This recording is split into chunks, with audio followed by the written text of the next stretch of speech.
Hello, and welcome to show number 2437 of Eyes on Success, a weekly program covering a wide variety of topics of interest to people with vision loss.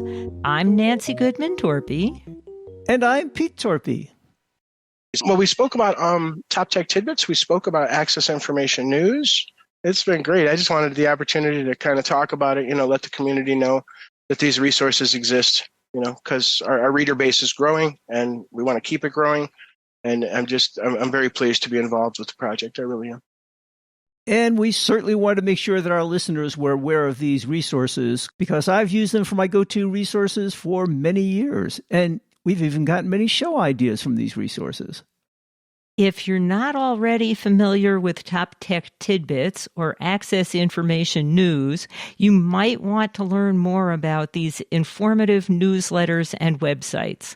We'll talk with Aaron DeBlasi, Senior Project Management Professional for MindVault Solutions, about what information they each contain and how they have come to be important resources for the access-dependent community. But first, we have some exciting news we want to share with you. In the middle of the summer, we heard that AppleViz, the go-to resource for anything Apple and being visually impaired, was going to close its doors. It turns out that there has been a remarkable turnaround, and the management and working of AppleViz has recently been turned over to Be My Eyes. So that's great, because then we have some confidence that that valuable resource will continue to exist for many years. And I hope you go there and check it out. It's a great place to learn about all things Apple. Now, returning to this week's topic, here's our tip of the week, which comes from Aaron DeBlasi.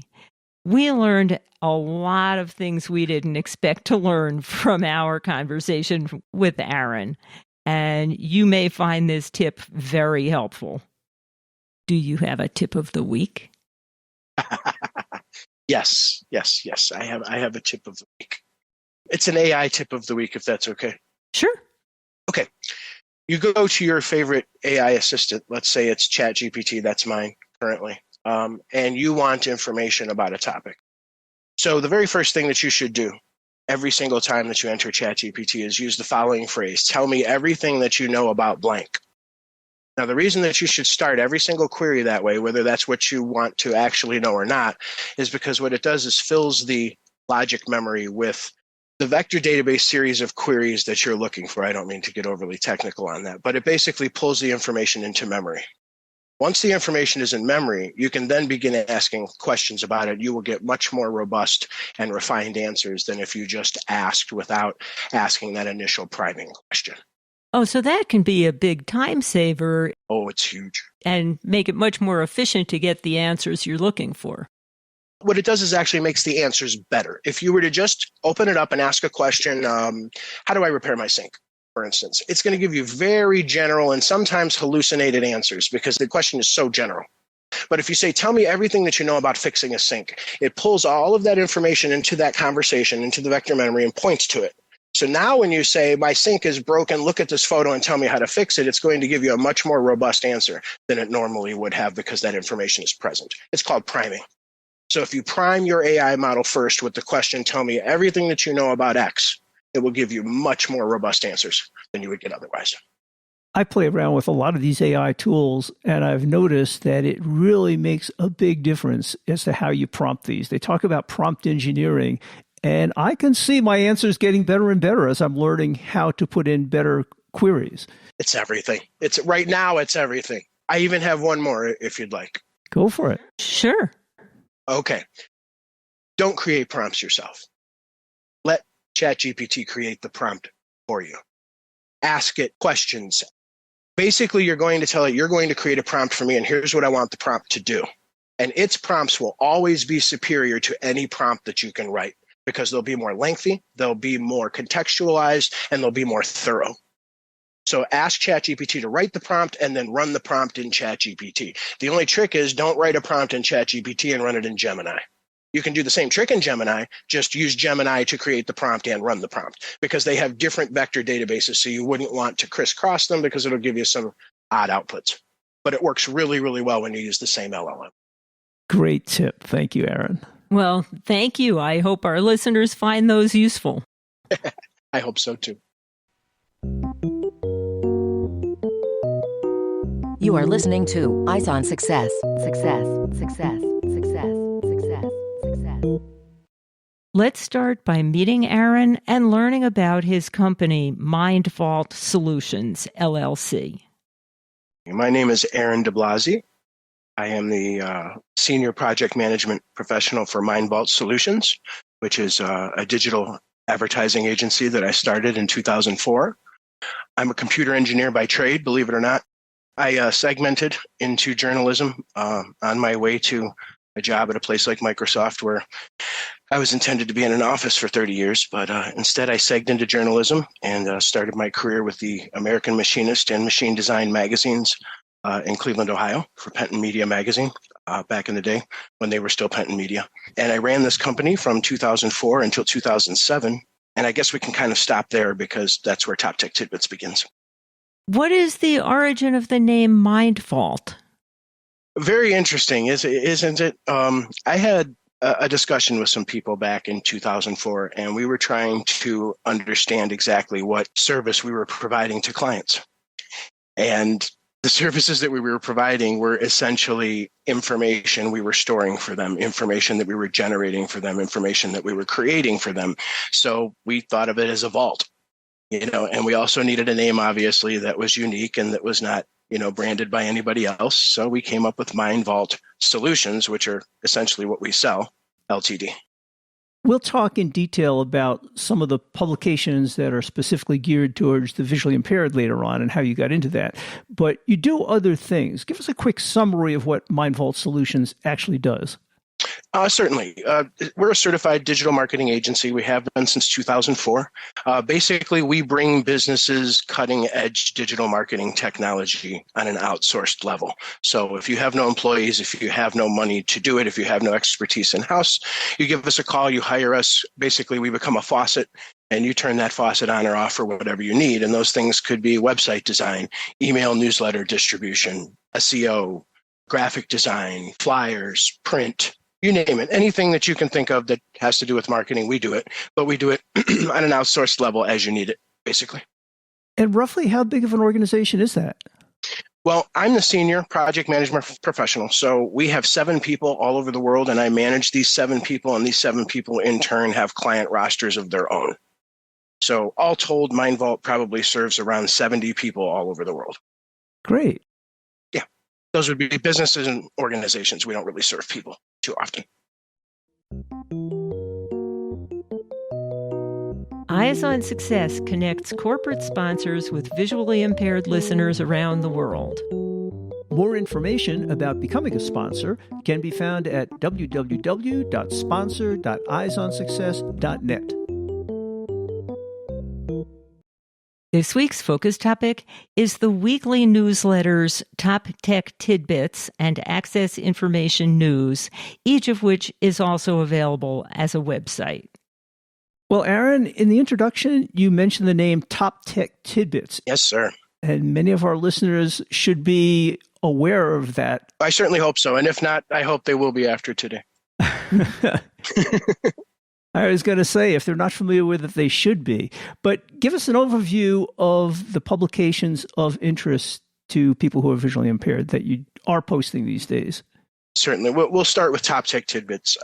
Top Tech Tidbits was founded by a man named Dean Martineau in 2004. He basically started a small list of tidbits for the Access community, technology-based. And he would assemble them each week and send them out. And I believe he did this like via Outlook, because he very quickly ran up against a limit for people that he could send to. And obviously, he found a need in the community that you and I now know exists that he did not back then, that people were really interested in this. So it grew to over 1,000 people really quickly. And he knew and spoke to a man at the time named Larry Lewis. And Larry Lewis wanted to help Dean out. So he offered to put Dean in touch with me, because I did newsletters on a compliant worldwide level, and asked me if there was any way that I could take Dean's database and make it compliant and get it to more than 1,000 people a week. And I did that. And we grew. We grew from 1,000 people to roughly 7,500 people in 13 years. And during those 13 years, Larry Lewis funded the publication himself.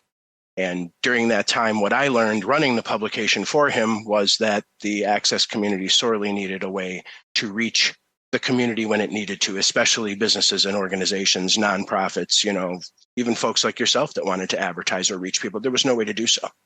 Maybe because of the laws, we're not sure, because if you can add a disabled audience, you can also negate disabled audience. So perhaps they prevent that, simply from a legal perspective. I don't know. I guess that's what makes Top Tech Tidbits probably the largest list, I would say, in the world today for reaching the Access community, maybe next to Access Information News, which we'll get to in a moment. So June of 2020, Larry Lewis comes to me and says, Aaron, I can no longer fund the publication. I'm going to shop it around the Access community. So he does. And no one really knows what to do with it, even with the list of 7,500 people.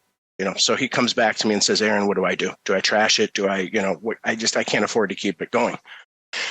So I went to my people at the board at MindVault and I said, guys, there's an opportunity here, to serve the Access community and maybe do something great. It's going to take a chance, obviously, because we don't know if it's going to work.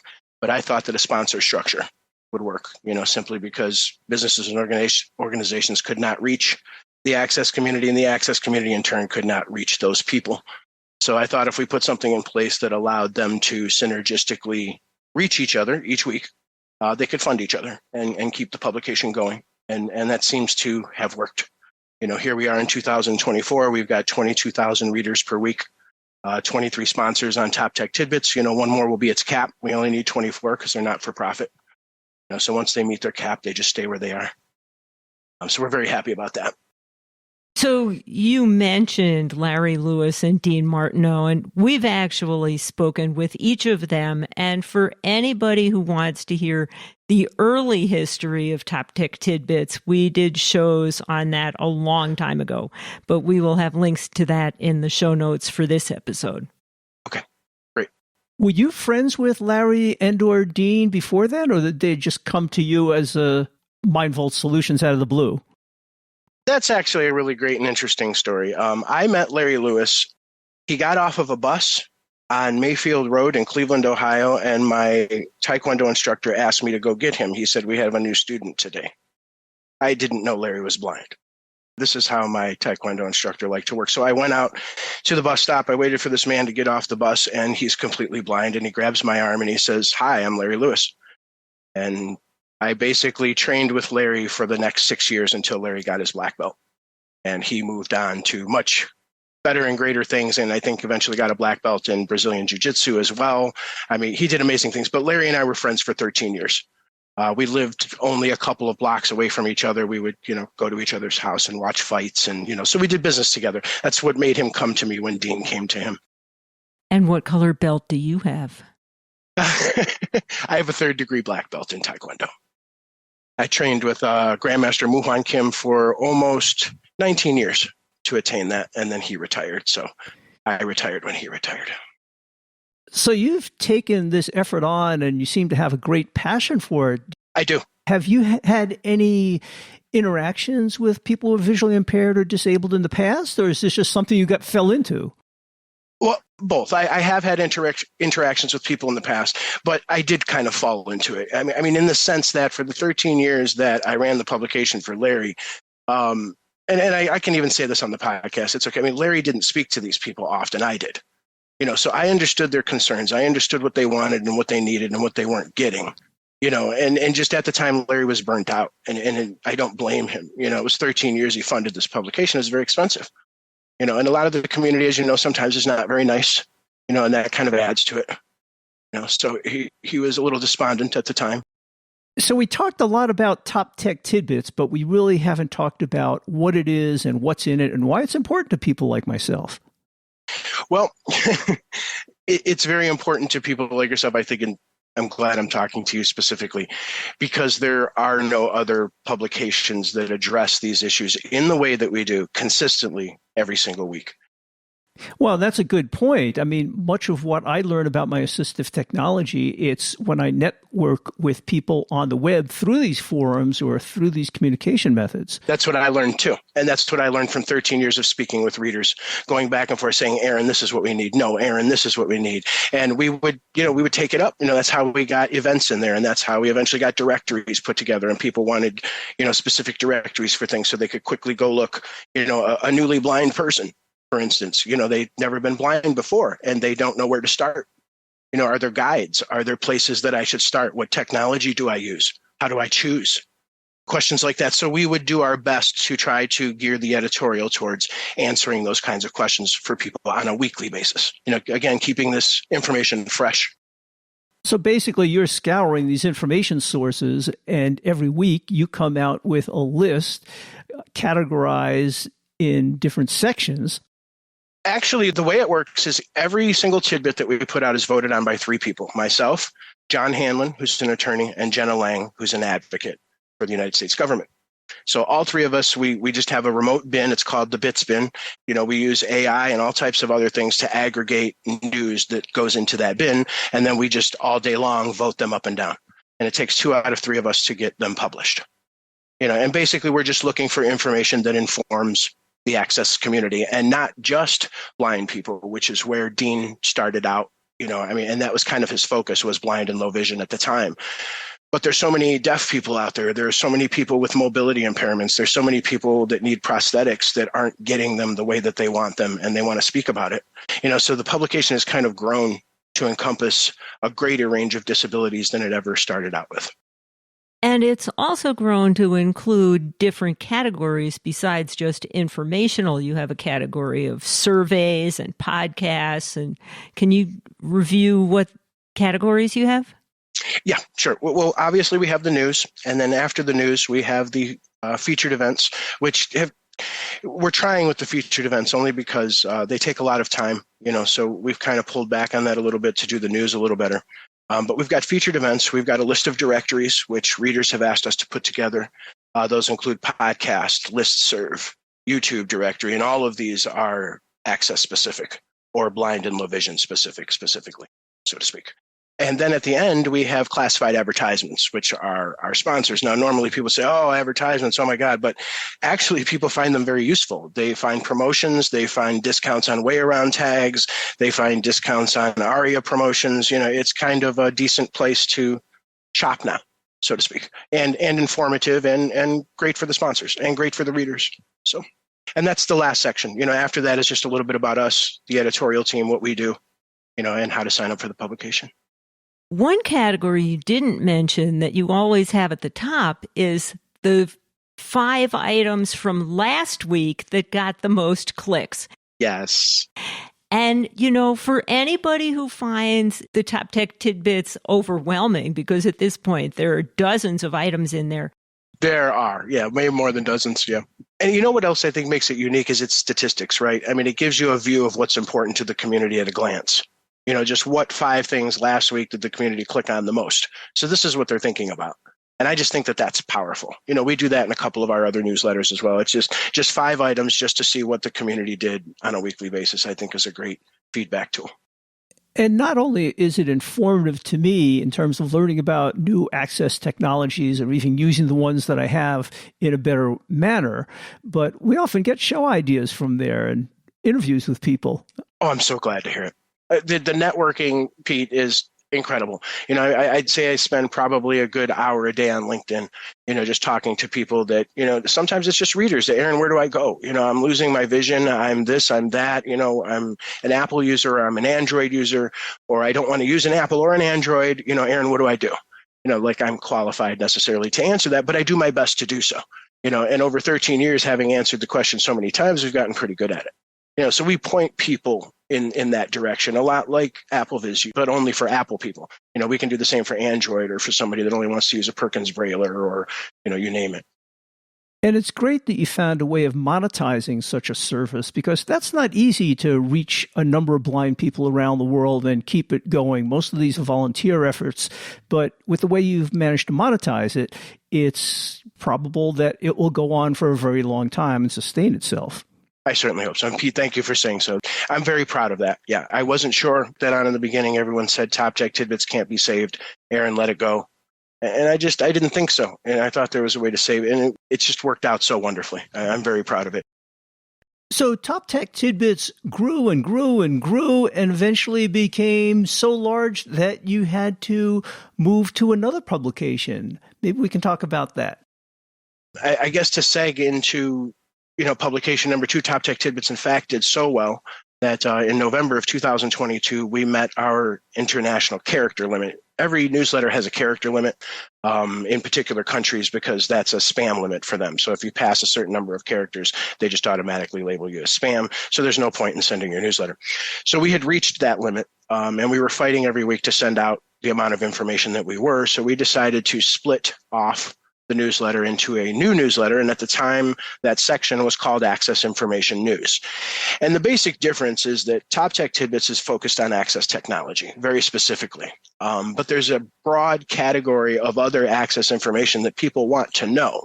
For instance, legal information, medical breakthroughs, op-eds, people complaining about a certain thing. This QR code doesn't work. This self-serve kiosk doesn't work, and those things were kind of starting to clog up the technology. And people were saying, Aaron, Top Tech Tidbits is getting away from its original mission, access technology. That's what we come here for. Please don't give us those op-eds.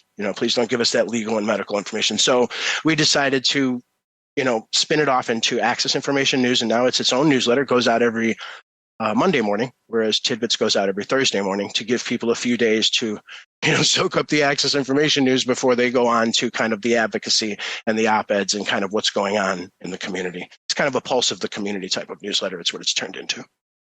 You mentioned the character limits allowed by spam, and I thought one thing that was special about your publication is that all of the content is in the email. I get so many emails where you have to click on a link and go to a website, and I see that as sort of a disincentive. And I wonder if you'd talk a little bit about that trade-off. You know what, believe it or not, we've gone back and forth. The reason that all of that information is inside of the email, as you have mentioned, is a direct result of a request from the Access community itself. Because a lot of people, especially with assistive technology, read that information directly in their email client. In the marketing world, in the mainstream marketing world, kind of the opposite is true. You have to always include a link to that newsletter on the web because the vast majority of people, for some reason, just statistics say so, they will click on that link and read it on the web. They prefer to, as opposed to reading it in their web browser. But in the Access community, there's still a very high preference to read all of the content inside the newsletter, so we keep it inside the newsletter. But we give both versions. So you can read the entire thing inside the newsletter, or as you know, at the top of every newsletter, you can click a link to read it online. Some people prefer to. For instance, there's an issue right now with VoiceOver and the way that VoiceOver on an iPhone is reading the Top Tech Tidbits newsletter. There's nothing wrong with the way we have it coded, but it's reading it wrong. So until they update VoiceOver, someone may want to access it in a different way. So they'd read it online, maybe to initiate a different screen reader or, some other way of reading it. It's tough to keep track of all these changes in operating systems and programs and keep the screen readers up to date with all of that. So I feel your pain there. It is. No, it is. Yeah, it sure is. It is. And we just do our best to inform people. They email us probably 2-3 times a day with the VoiceOver issue, and we'll be so happy when Apple updates VoiceOver because it's currently not rendering HTML properly. Is there anything else you'd like to add? Well, we spoke about Top Tech Tidbits. We spoke about Access Information News. I'm thrilled with it, guys. Honestly, I really appreciate it. It's been great. I just wanted the opportunity to kind of talk about it, let the community know that these resources exist. Because our reader base is growing and we want to keep it growing. And I'm very pleased to be involved with the project. I really am. Well, and as we've said over and over, you've done a great job with this over the years, and it's amazing to see how it's grown. Thanks, Pete. I remember when Dean Martineau first started Top Tech Tidbits, it was like 10 or 15 hints. Yes. And it grew and grew and grew, and now there's like 100. Yes, roughly. Yeah. Yeah, and then it was 50, and then 100, and then 500, and then 1,000. And yeah, and that's when he ran into issues because you can't send it. You get spammed. So you have to get compliant, and he did.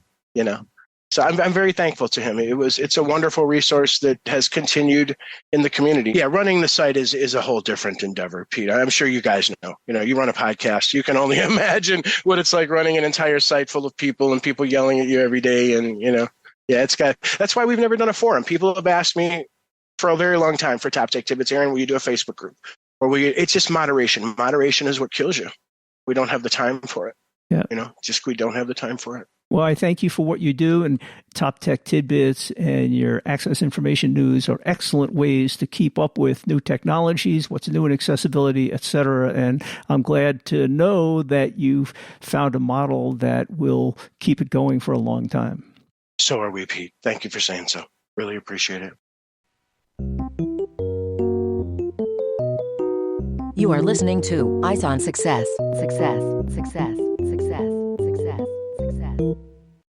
Now for this week's final item, how to learn more about Top Tech Tidbits and Access Information News and MindVault Solutions, how to subscribe to the newsletters, and how to contact Aaron DeBlasi. Well, Aaron, if people want to know more about MindVault Solutions or Top Tech Tidbits, Access Information News, etc., why don't you tell them how they can do that? Sure. For MindVault, you can visit mvsltd.com. For Top Tech Tidbits, you can visit toptechtidbits.com. Very easy. And for Access Information News, same thing, accessinformationnews.com. And those subscriptions are free. People just need to sign up and put their email address in there, right? Yes, that is absolutely correct. The only people that pay are sponsors. If you're interested in sponsorships or reaching these audiences each week, we have a lot of information for you there. If you just want to reach the audiences one time with an advertisement, we have options for you there as well. And people can sign up for either of these newsletters by going to the websites that you just gave us. That is correct, yes. And that both newsletters are free and fully accessible. If you have any issues with CAPTCHA, just reach out to me. My email address, an easy one to remember, is publisher at Top Tech Tidbits or publisher at Access Information News. You can reach me at either one of those. So given what you just said about not wanting to have a forum to moderate, do you have a social media presence? Oh, yes, absolutely. We're on every single social media channel, including Mastodon, which I think is probably the most important to the Access community right now. You'll find all of those buttons at the bottom of our website: Facebook, X, Mastodon, YouTube, etc. We're there. And as usual, in case you missed any of that information in the audio, you can just activate the show notes for this episode, which is 2437 at www.eyesonsuccess.net. That's it for today's show. Next week on Eyes on Success, we'll be talking about ending rideshare discrimination against passengers with guide dogs. Rideshare drivers often deny service to passengers with guide dogs despite company policies and laws that protect them. We'll talk with Amy Salger, Alumni Engagement Manager at Guide Dogs for the Blind, and board member Melba Velas Ortiz about a survey conducted by Guide Dogs for the Blind, which highlighted the alarming rise in discrimination and the fight for accessible transportation. Well, thanks for joining us this week, and we hope you'll join us for next week's episode. You've been listening to Eyes on Success, hosted and produced by Nancy Goodman Torpy and Peter Torpy. You can access the full archive of previous shows, subscribe to the podcast, and much more by going to our website, www.eyesonsuccess.net. If you have questions about anything you've heard on the show or have suggestions for future shows, send an email to hosts@eyesonsuccess.net. Thank you for listening and have a nice day.